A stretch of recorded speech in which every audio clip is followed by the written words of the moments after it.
நாளைய தைப்பொங்கல் தினத்தை முன்னிட்டு ஜனாதிபதி அனுரகுமார திசாநாயக்க வாழ்த்து செய்தி ஒன்றை வழங்கியுள்ளார். மேற்கோள் ஆரம்பம். தைப்பொங்கல் தின வாழ்த்துச் செய்தி. உலகெங்கிலும் உள்ள இந்து பக்தர்களால் மிகுந்த பக்தியுடனும் உற்சாகத்துடனும் தைப்பொங்கல் தினம் கொண்டாடப்படுகிறது. வெற்றிகரமான விளைச்சலுக்கு உதவிய சூரிய கடவுளுக்கும் கால்நடைகளுக்கும் இயற்கை அன்னைக்கும் நன்றி உணர்வை ஏற்படுத்தி அம்பும் கொண்டாட்டமாக தைப்பொங்கல் தினம் அமைகின்றது. செழிப்பு மற்றும் நன்றியுணர்வை அடையாளப்படுத்தும் தைப்பொங்கல் பண்டிகை சிறந்த விளைச்சலுக்கு நன்றி பாராட்டும் ஒரு நிகழ்வு மாத்திரமின்றி எதிர்காலத்தில் தைரியத்துடனும் நம்பிக்கையுடனும் ஒரு புதிய பயணத்தை தொடங்குவதற்கான அழைப்பாகவும் அமைகிறது. அண்மையில் நாம் சந்தித்த மிக பாரிய இயற்கை அனர்த்தத்தை தொடர்ந்து ஒரு தேசமாக மீண்டலும் நம்பிக்கையுடனும் அயராத முயற்சி மற்றும் உறுதியுடனும் இதுவரை இல்லாத அளவிலான பாரிய புனரமைப்பு செயற்பாட்டில் நாம் ஒன்றாக கைகோர்த்துள்ளோம். அந்த வேலைத்திட்டத்துடன் மென்மேலும் வலுவாக கைகோர்க்க முன்வருமாறு சுபிட்சமான எதிர்பார்ப்புடன் இந்த தைப்பொங்கல் திருநாளில் நான் அனைவரிடமும் மீண்டும் கேட்டுக்கொள்கின்றேன். மேலும் இயற்கையுடன் நெருக்கமாக இருக்க வேண்டிய அவசியம் முன்னெப்போதையும் விட அதிகமாக உணரப்படும் இந்த நேரத்தில் இயற்கையுடன் ஆழமாக இணைக்கப்பட்ட தைப்பொங்கல் பண்டிகை நமது வாழ்க்கைக்கும் சமூகத்திற்கும் உயர்வான அர்த்தத்தை சேர்க்கின்றது என்பதை நினைவூட்ட விரும்புகின்றேன். எந்தவொரு இருளுக்கும் பிறகு ஒளி பிறக்கும் என்று நாம் உறுதியாக நம்புகின்றோம். உறுதியுடனும் ஒற்றுமையுடனும் சவால்களை வென்று வளமான நாடு அழகான வாழ்க்கையை கட்டியெழுப்புவதற்கான பயணத்திற்கு இவ்வருட தைப்பொங்கல் பண்டிகை சிறந்த ஆசீர்வாதமாக அமைய பிரார்த்திக்கின்றேன். இலங்கையிலும் உலகெங்கிலும் உள்ள அனைத்து தமிழ் மக்களுக்கும் மகிழ்ச்சியான தைப்பொங்கல் தின வாழ்த்துக்கள். அனுரகுமார திசாநாயக்க, ஜனாதிபதி, இலங்கை ஜனநாயக சோசலிச குடியரசு. மேற்கோள் நிறைவு. பிரதமரின் தைப்பொங்கல் வாழ்த்துச் செய்தி. மேற்கோள் ஆரம்பம். உழைப்பிற்கும் இயற்கைக்கும் நன்றி செலுத்தும் உன்னத பண்பாட்டின் அடையாளமாக திகழும் தைப்பொங்கல் திருநாளை கொண்டாடும் இலங்கை வாழ் மற்றும் உலக வாழ் தமிழ் மக்கள் அனைவருக்கும் எனது இதயம் கனிந்த நல்வாழ்த்துக்களை தெரிவித்துக் கொள்கின்றேன். மனித வாழ்வியலானது இயற்கையோடு எத்துணை பின்னி பிணைந்துள்ளது என்பதை இத்திருநாள் உலகுக்கு எடுத்துரைக்கின்றது. நாம் அனைவரும் இயற்கையின் படைப்புகளே. இயற்கையை மீறி எம்மால் எந்தவொரு பயணத்தையும் மேற்கொள்ள முடியாது. இயற்கையினால் எமக்கு கிடைக்கப்பெற்ற ஆசீர்வாதங்கள் கைமாறு செய்வது மிக உயர்ந்த மனித பண்பாகும். நாடு என்ற ரீதியில் நாம் இன்று ஒரு தீர்க்கமான மாற்றத்தின் விளிம்பில் நிற்கின்றோம். கொள்கை மற்றும் கட்டமைப்பு ரீதியிலான மாற்றங்களூடாக மனப்பாங்கிலும் மாற்றத்தை ஏற்படுத்தி தேசத்தை ஒரு மறுமலர்ச்சி யுகத்தை நோக்கி இட்டு செல்லும் பாரிய பொறுப்பு எம் அனைவருக்கும் உள்ளது. சவால்கள் நிறைந்ததாக இருப்பினும் ஒரு அரசாங்கமாக நாம் அந்த பொறுப்பை ஏற்று தேசத்தின் பரிணாம வளர்ச்சிக்கான புதிய வருடத்தை உறுதியுடன் ஆரம்பித்துள்ளோம். விவசாயி சேற்றில் கால் வைத்தால்தான் நாம் சோற்றில் கை வைக்க முடியும். அதேபோல நாட்டின் சுபீட்சத்திற்காக நாம் மேற்கொள்ளும் இந்த அர்ப்பணிப்பான பயணமும் ஒரு நட்பயிரை வளர்ப்பது போன்றதே. இத்தருணத்தில் இயற்கையை போற்றி நன்றி செலுத்தும் தைப்பொங்கல் பண்டிகை வளமான கலாச்சாரமான விழுமியங்களை கொண்ட பிரஜைகளை உருவாக்க எமக்கு வழிகாட்டுகிறது. ஒருவரையொருவர் மதித்தல், பிரமத மற்றும் கலாச்சார உரிமைகளை பேணுதல் போன்ற உயரிய பண்புகளுடன் நல்லிணம் மிக்க ஒரு புதிய இலங்கையை கட்டியெழுப்புவதற்கு இந்த தைப்பொங்கல் திருநாளில் நாம் அனைவரும் ஒன்றிணைந்து உறுதி பூணுவோம். தைத்திருநாளை கொண்டாடும் தமிழ் மக்களின் அனைத்து பிரார்த்தனைகளும் நிறைவேறவும் இப்புதிய பயணம் அனைவருக்கும் மகிழ்ச்சியையும் செழிப்பையும் கொண்டுவரவும் இத்திருநாளில் மனதார வாழ்த்துகின்றேன். புதிய மறுசீரமைப்புக்கு தேவையான ஸ்மார்ட் போன்கள், தொலைக்காட்சிகள் மற்றும் கணனிகள் போன்ற அடிப்படை வசதிகளை பெற்றோரின் பணத்தில் அன்றி அரசாங்கத்தின் நிதி ஒதுக்கீட்டில் மூலம் வழங்க நடவடிக்கை எடுக்கப்படும். புதிய கல்வி மறுசீரமைப்புகளில் அரசாங்கத்துடன் இணைந்து செயற்படுமாறு ஆசிரியர் தொழிற்சங்க பிரதிநிதிகளுக்கு ஜனாதிபதி அழைப்பு விடுத்தார். ஜனாதிபதி அனுரகுமார திசாநாயக்க, பிரதமர் கலாநிதி ஹரிணி அமரசூரிய மற்றும் ஆசிரியர் தொழிற்சங்க பிரதிநிதிகளுக்கு இடையிலான சந்திப்பு நேற்று பிற்பகல் ஜனாதிபதி அலுவலகத்தில் இடம்பெற்றது. அரசாங்கம் செயற்படுத்தியுள்ள புதிய கல்வி மறுசீரமைப்பு மற்றும் அதன் அவசியத்தை ஏற்றுக்கொள்வது ஆறாம் வகுப்பு பாடத்திட்டம் புதிய திருத்தத்திற்கு உட்படுத்தப்பட வேண்டும் என்றும் இங்கு சுட்டிக்காட்டிய ஆசிரியர் தொழிற்சங்க பிரதிநிதிகள் புதிய கல்வி மறுசீரமைப்பு நடவடிக்கைகளில் அரசாங்கத்துடன் இணைந்து செயற்பட தயாராக இருப்பதாகவும் தெரிவித்தனர். தேசிய கல்வி ஆணைக்குழு, தேசிய கல்வி நிர்வாகம், கல்வியலாளர்கள், சட்டத்தரணிகள், பல்கலைக்கழக பேராசிரியர்கள் மற்றும் கல்வித்துறை தொழிற்சங்க பிரதிநிதிகளை கொண்ட முறையான பொறிமுறையின் மேற்பார்வையின் கீழ் அந்த செயற்பாடுகளை மேற்கொள்ளவும் அவர்கள் இங்கு முன்மொழிந்தனர். கல்வி மறுசீரமைப்புகளை திட்டங்களை வெற்றிகரமாக்குவதற்கு ஆசிரியர்கள் மற்றும் பெற்றோர்களின் நம்பிக்கையை பெறுவது அத்தியாவசியமானதென்றும் சந்தேகம் அல்லது அவநம்பிக்கையுடன் மாற்றத்தை மேற்கொள்ள முடியாதென்றும் சுட்டிக்காட்டிய ஜனாதிபதி புதிய கல்வி சீரமைப்புகளில் அரசாங்கத்துடன் இணைந்து செயற்படுமாறு ஆசிரியர் தொழிற்சங்க பிரதிநிதிகளுக்கு அழைப்பு விடுத்தார். மறுசீரமைப்புக்கு தேவையான ஸ்மார்ட் போன்கள், தொலைக்காட்சிகள் மற்றும் கணினிகள் போன்ற அடிப்படை வசதிகளை பெற்றோரின் பணத்தில் அன்றி அரசாங்கத்தின் நிதி ஒதுக்கீட்டின் மூலம் வழங்க நடவடிக்கை எடுக்கப்படுவதாகவும் ஜனாதிபதி இங்கு தெரிவித்தார். இலங்கை பிரிவனா ஆசிரியர் சேவை சங்கத்தின் தலைவர் வணக்கத்திற்குரிய வகமுல்லே உதித தேரர், அகில இலங்கை ஐக்கிய ஆசிரியர் சங்கத்தின் தலைவர் வணக்கத்திற்குரிய யல்வெல பஞ்சாசேகர தேரர், இலங்கை ஆசிரியர் சங்கத்தின் பிரதான செயலாளர் ஜோசப் ஸ்டாலின், இலங்கை ஆசிரியர் சேவை சங்கத்தின் தலைவர் தம்மிக அழகப்பெரும, கல்வி கூட்டுறவு சங்கத்தின் தலைவர் MGPL லால்குமார, அதிபர் சேவை சங்கத்தின் தேசிய அமைப்பாளர் சிசிர ராஜபக்ச ஆகியோர் உட்பட பல ஆசிரியர் தொழிற்சங்கங்களை பிரதிநிதித்துவப்படுத்தி பலர் இதில் கலந்து கொண்டனர். கல்விக்கு முன்னுரிமை அளித்து பிள்ளைகளுக்கு சமத்துவமான கல்வியை வழங்க முயற்சிக்கும் 2 நாடுகளாக சீனாவையும் இலங்கையையும் அறிமுகப்படுத்தலாம் என்று பிரதமர் கலாநிதி ஹரணி அமரசூரிய தெரிவித்தார். சீனா மூலம் பாடசாலை சீருடைகளுக்கான துணிகளை இலவசமாக வழங்கும் நிகழ்வில் கலந்து கொண்டு கருத்து தெரிவிக்கும் போதே அவர் இதனை குறிப்பிட்டார். இந்த நிகழ்வில் அவர் மேலும் தெரிவித்ததாவது, நாட்டில் தரமான கல்வியை பேணுவதற்கு சீன அரசிடமிருந்து கிடைக்கும் ஒத்துழைப்பு பாரிய சக்தியாக உள்ளதென்றும் அதன் மூலம் நாட்டின் அனைத்து பிள்ளைகளுக்கும் சமத்துவமாக கல்வியை கற்கும் வாய்ப்பு கிடைப்பதாகவும் பிரதமர் வலியுறுத்தினார். தொடர்ந்து பல வருடங்களாக பாடசாலை சீருடை துணிகளை வழங்குவதற்கு சீனா அளித்துள்ள வாக்குறுதியை நிறைவேற்றுவது இலங்கைக்கும் சீனாவுக்கும் இடையிலான பரஸ்பர மரியாதை மற்றும் நம்பிக்கையை தெளிவாக எடுத்துக்காட்டுகிறது. நாடு எதிர்கொள்ளும் ஒவ்வொரு கடினமான சந்தர்ப்பத்திலும் சீன அரசாங்கம் இலங்கைக்கு தைரியம் அளிப்பதாக குறிப்பிட்ட பிரதமர், ஒட்டுமொத்த இலங்கை மக்களின் சார்பாக இந்த பாடசாலை சீருடை துணி தொகுதியை நன்கொடையாக வழங்கியமைக்கு சீன அரசுக்கு நன்றியை தெரிவித்தார். கல்வியை அடிப்படையாக கொண்ட இந்த ஒத்துழைப்பு எதிர்காலத்திலும் இரு தேசங்களுக்கு இடையிலான நட்புறவை மேலும் வலுப்படுத்தும் என்றும் அவர் கூறினார். நமது நாடு தொடர்ச்சியாக 4 துயர் நிறைந்த சம்பவங்களை சந்தித்துள்ள நேரத்தில் நாடும் நாட்டு மக்களும் பல்வேறு சவால்களை சந்தித்து அவற்றுக்கு மத்தியில் வாழ்ந்து வருகின்றனர். ஒரு நாடாக நாம் இக்கட்டான சூழ்நிலையில் இருந்தாலும் நாம் சரியானதையே செய்ய வேண்டும். தங்கள் பிள்ளைகளுக்கு உரிய பாதுகாப்பு வழிமுறைகளை காட்டிக் கொடுப்பதும் அவர்களுக்கு சரியான பராமரிப்பு வழிகாட்டுதல் ஆகியவற்றை வழங்குவதும் நல்ல ஒழுக்கம் மற்றும் நாகரிக நடத்தையுடன் சிறந்த குடிமக்களாக அவர்களை உருவாக்குவதும் ஒவ்வொரு பெற்றோரின் விருப்பமும் அவாவும் ஆகும். நாடு இன்று செல்லும் திசையை நோக்கும்போது ஒழுக்கமும் நாகரிகமும் படித்த மற்றும் புத்திசாலித்தனமான பிள்ளைகள் தலைமுறையை உருவாக்குவதற்கு தேவையான பின்னணி உருவாக்கப்படுகின்றதா என்ற கேள்வி எழுகின்றதென்று எதிர்க்கட்சித் தலைவர் சஜித் பிரேமதாச தெரிவித்தார். தொரகல ஸ்ரீ சுதர்மாராம புராண விகாரையில் இடம்பெற்ற மக்கள் சந்திப்பில் கலந்து கொண்டு உரையாற்றும் போதே எதிர்க்கட்சித் தலைவர் சஜித் பிரேமதாச இதனை தெரிவித்தார். தரம் 6 ஆங்கில பாடநூலில் இடம்பெற்ற சர்ச்சைக்குரிய விடயங்கள் காரணமாக உத்தேசிக்கப்பட்ட கல்வி சீர்திருத்தங்களை 2026 ஆண்டுக்கு பதிலாக 2027 ஆண்டு முதல் நடைமுறைப்படுத்த அரசாங்கம் தீர்மானித்துள்ளதாக அமைச்சரவை பேச்சாளர் அமைச்சர் நலிந்த ஜெயதிச தெரிவித்தார்.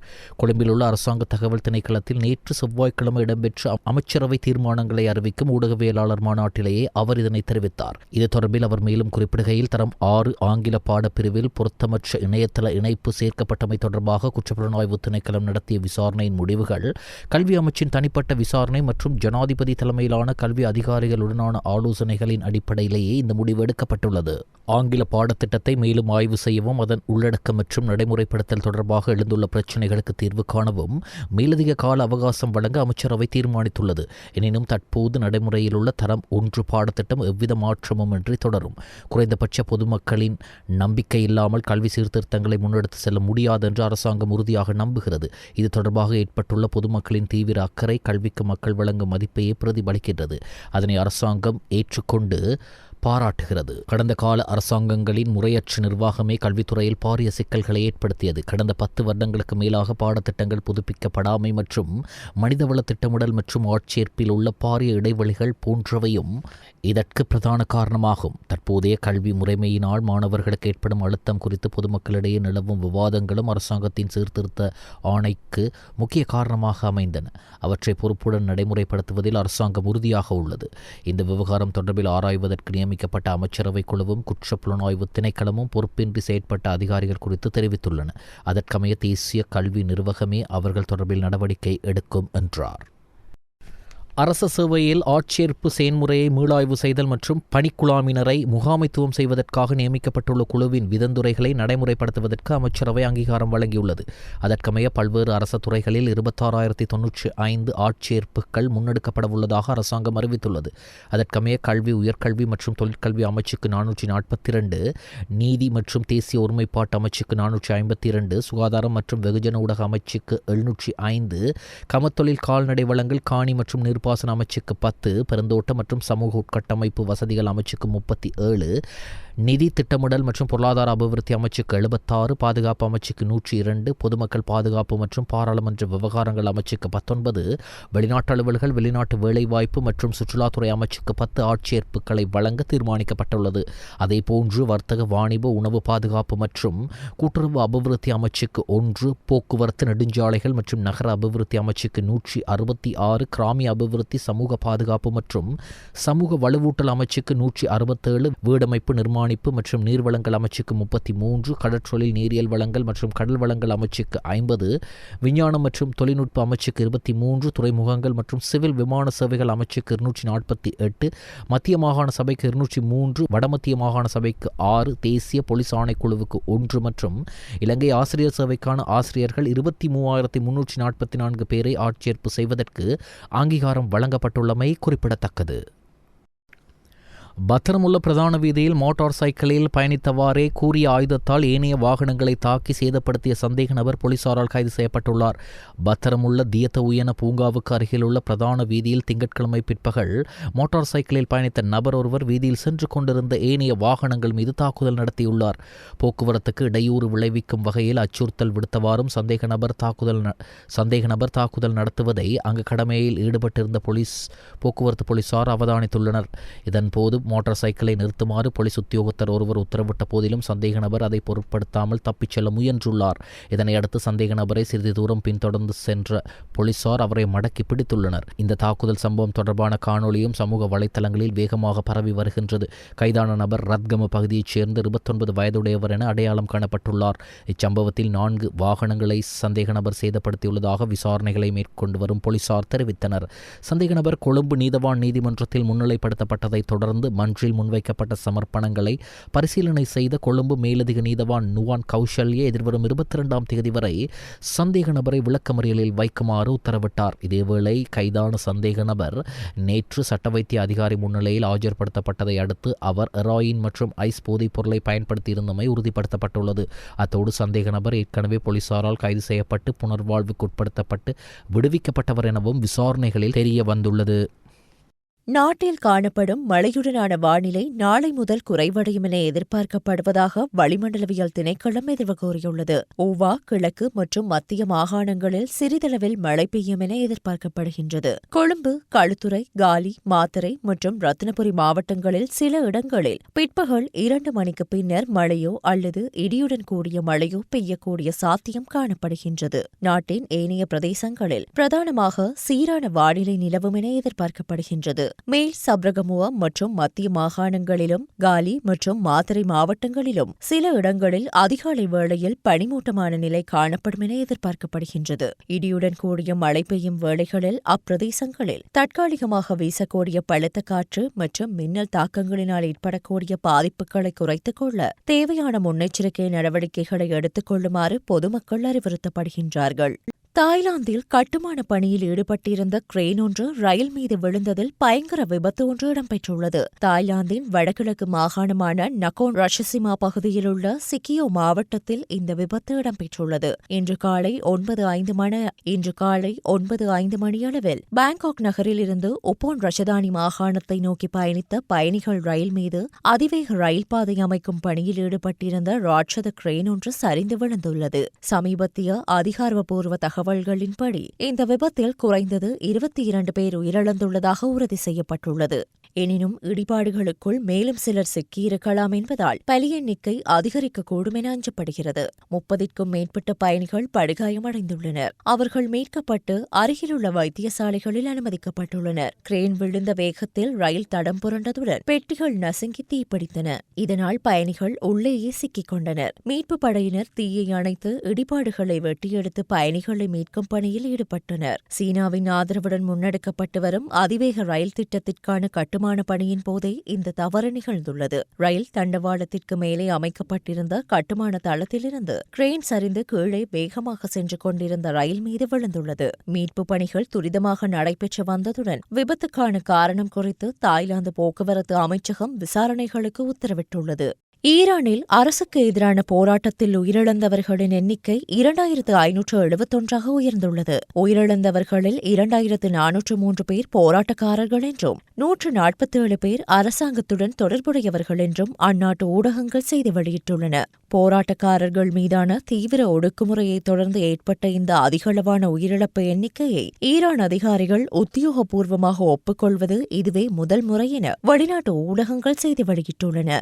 இதேவேளை ஈரானில் போராட்டங்களை தொடர்ந்து முன்னெடுக்குமாறு ஆர்ப்பாட்டக்காரர்களுக்கு அழைப்பு விடுத்துள்ள அமெரிக்க ஜனாதிபதி டொனால்டு டிரம்ப் அவர்களுக்கு உதவிகள் கிடைக்கவுள்ளதாக தெரிவித்துள்ளார். எனினும் அந்த உதவி என்பது அமெரிக்காவினால் முன்னெடுக்கப்படக்கூடிய ஒரு நடவடிக்கையை குறிக்கிறதா என்பது பற்றி அவர் தெளிவுபடுத்தவில்லை என வெளிநாட்டு ஊடகங்கள் செய்தி வெளியிட்டுள்ளன. டிரம்ப் தனது ட்ரூத் சோஷியல் கணக்கில் இட்டுள்ள பதிவில் ஈரானிய தேசபக்தர்களை போராட்டங்களை தொடர்ந்து முன்னெடுங்கள், உங்கள் நிறுவனங்களை உங்கள் கட்டுப்பாட்டுக்குள் கொண்டு வாருங்கள், உதவி கிடைத்துக் கொண்டிருக்கின்றது என குறிப்பிட்டுள்ளார். இதற்கு முன்னர் ஈரானுக்கு எதிரான தண்டனை நடவடிக்கையாக ராணுவ நடவடிக்கையையும் கருத்தில் கொள்ளப்படும் மாற்று வழிகளில் ஒன்றாக டிரம்ப் தெரிவித்திருந்தார். பல வருடங்களுக்கு பின்னர் ஈரானில் மிக கடுமையான அரசாங்க எதிர்ப்பு போராட்டங்கள் தற்போது இடம்பெற்று வருகின்றன. ஈரான் அதிகாரி ஒருவர் குறிப்பிட்டுள்ளதற்கமைய இப்போராட்டங்கள் காரணமாக பாதுகாப்பு படையினர் உட்பட 2000க்கும் அதிகமானோர் தற்போது வரை உயிரிழந்துள்ளனர். தென்கொரிய முன்னாள் ஜனாதிபதி யுன் சுக் யோலுக்கு மரண தண்டனை விதிக்குமாறு கோரிக்கை விடுக்கப்பட்டுள்ளது. தென்கொரிய அரசு சட்டத்தரணிகளால் அந்த நாட்டு நீதிமன்றத்தில் இந்த கோரிக்கை விடுக்கப்பட்டுள்ளதாக சர்வதேச ஊடகங்கள் செய்தி வெளியிட்டுள்ளன. அதிகார துஷ்பிரயோகம், தேச துரோகம் மற்றும் ஜனநாயக அமைப்புகளை சீர்குலைக்க முயற்சித்தமை உள்ளிட்ட குற்றச்சாட்டுகள் தென்கொரிய முன்னாள் ஜனாதிபதி யுன் சுக் யோல் மீது சுமத்தப்பட்டுள்ளன. சர்வாதிகார ஆட்சியை நிலைநிறுத்த அவர்